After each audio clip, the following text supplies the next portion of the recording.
अध्याय 67। अध्यक्ष वह यही चाहता था।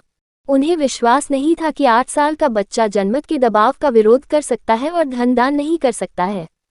वह देखता रहेगा कि इस बार इस बच्चे का चीरहरण हो गया। इस बीच ये हुआन को कई पत्रकारों का सामना करना पड़ा, लेकिन वह बिल्कुल भी नहीं डरा। उन्होंने एक ऐसी शांति प्रकट की जो उनकी उम्र से मेल नहीं खाती थी। उन्होंने धीरे से पत्रकारों की ओर एक कदम बढ़ाया और जोर से कहा, चूंकि पर्यवेक्षक ने ऐसा कहा है, कृपया वही दोहराएं जो आपने अभी पत्रकारों और दोस्तों से कहा था।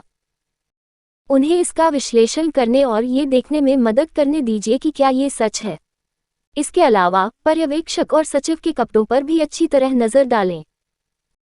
क्या उनका वेतन वास्तव में इतना है कि वे इतने मूल्य के परिधान पर स्वतंत्र रूप से खर्च कर सके?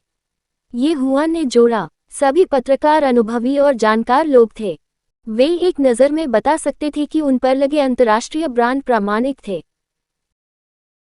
पर्यवेक्षक अवचेतन रूप से अपनी रोलेक्स घड़ी को कवर करना चाहता था, लेकिन एक तेज तर्रार रिपोर्टर ने पहले ही एक तस्वीर ले ली थी और उसका विश्लेषण कर लिया था। एक सोने की रोलेक्स घड़ी कई लाख युआन के बिना नहीं खरीदी जा सकती। बाकी पत्रकार हैरान रह गए। एक छोटे कल्याण लॉटरी केंद्र का पर्यवेक्षक वास्तव में सैकड़ों हजारों मूल्य की एक सोने की रोलेक्स घड़ी लाया।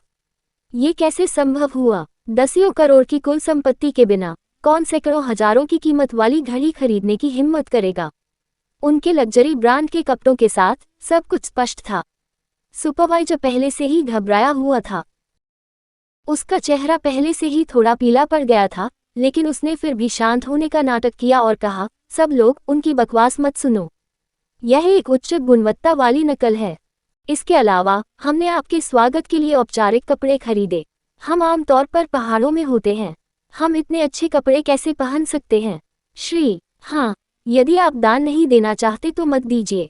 आपने हमें और उन बच्चों को शुरू में अपमानित क्यों किया? अब तुम भी मुझे फंसा रहे हो। मैं एक ईमानदार व्यक्ति नहीं हूँ, लेकिन मैं अपना काम कर रहा हूँ। मैंने पिछले कुछ वर्षों में अपने वेतन का एक हिस्सा दान किया है। मैं भ्रष्ट कैसे हो सकता हूँ? आप, ये बदनामी है। ये चंद शब्द नेक थे। जैसे दोनों पक्षों में खंजर खींच गए। एक सक्षम व्यक्ति का आगमन हुआ। माफ करें, नमस्ते, कृपया मुझे क्षमा करें। जैसे ही वह आदमी अंदर आया, उसके बगल के पत्रकार असंतुष्ट हो गए। आपका क्या मतलब है? तुम क्यों निचोड़ रहे हो? आप किस मीडिया कंपनी से हैं? उस आदमी ने उसकी ओर देखा और घूरने लगा। रिपोर्टर ने उस आदमी को घूर कर देखा और उसे डांटने ही वाला था कि तभी उसके बगल में मौजूद एक रिपोर्टर ने उसका मुंह बंद कर दिया।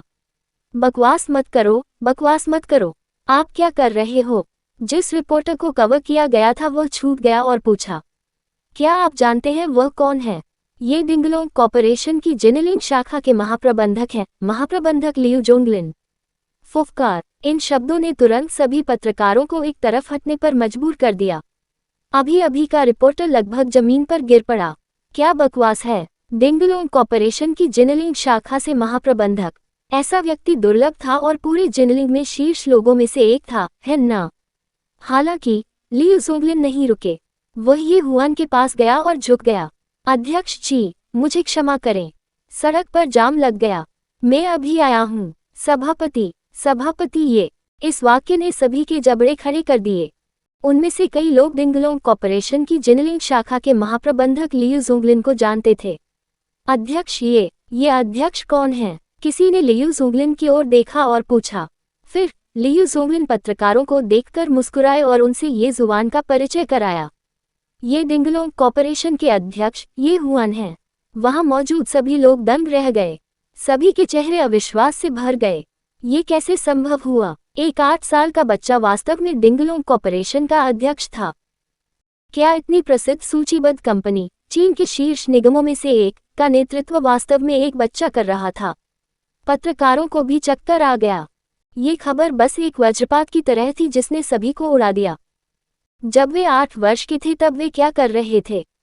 वे सड़कों पर बेवकूफ बना रहे होंगे। हालांकि ये जुबान को देखो, वह पहले से ही एक सूचीबद्ध कंपनी के प्रभारी थे। ये बहुत डरावना था। इसके अलावा वो वास्तव में एक भाग्यशाली बच्चा था। उसने यूं ही एक छोटी सी लॉटरी टिकट खरीद ली और लगभग 600 मिलियन युआन का इनाम निगल लिया। इसमें कोई आश्चर्य नहीं था कि उसकी अभिव्यक्ति नहीं बदली। डिंगलोंग कॉरपोरेशन का कोई भी छोटा व्यवसाय सैकड़ों करोड़ रुपए की एक बड़ी परियोजना थी। ऐसे प्रभाव में 600 मिलियन का तो जिक्र ही नहीं, भले ही पुरस्कार 6 बिलियन ही क्यों न हो, वह आसानी से इसका सामना कर सकता था। कहानी समाप्त। हमारे चैनल की कहानी देखने के लिए धन्यवाद। अगले वीडियो में देखने के लिए बने रहें। अलविदा।